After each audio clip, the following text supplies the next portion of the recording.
Hello mga beshi, for today's video maninindahan kami sa RCS. Ilan araw na din kasi kaming sarado dahil walang laman yung tindahan namin. Nakakahiya naman magbukas ng walang laman. Yung tinda kasi namin naubos na, kakapapremyo sa vlog. Vlog pa more.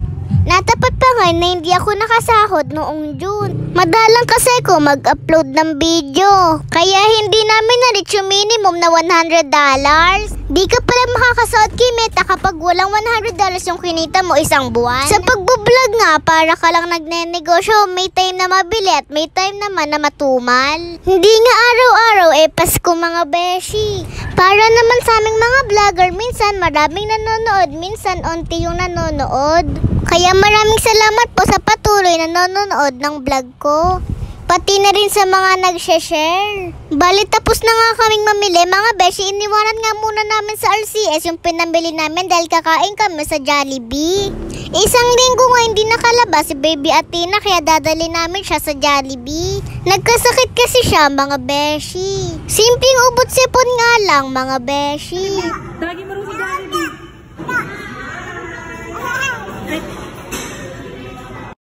Thank you po Lord at magaling na po si Baby Athena.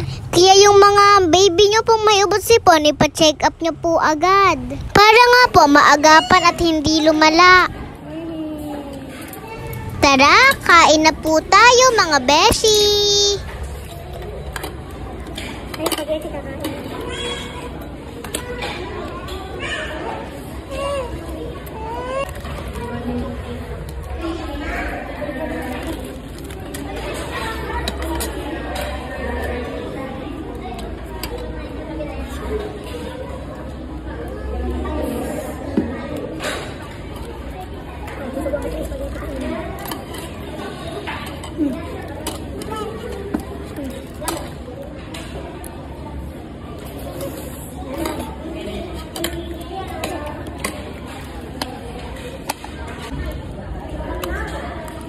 Pagkatapos nga namin kumain, binalikan na namin yung pinamili namin sa RCS. Shoutout po kay Kuya Jason Bigmundo. Thank you po sa pagtulong. Nakatulog nga sa daan si Baby Athena. Pagka uwi nga namin sa Tibaga, nagpaluto naman ako kay mama ng popcorn.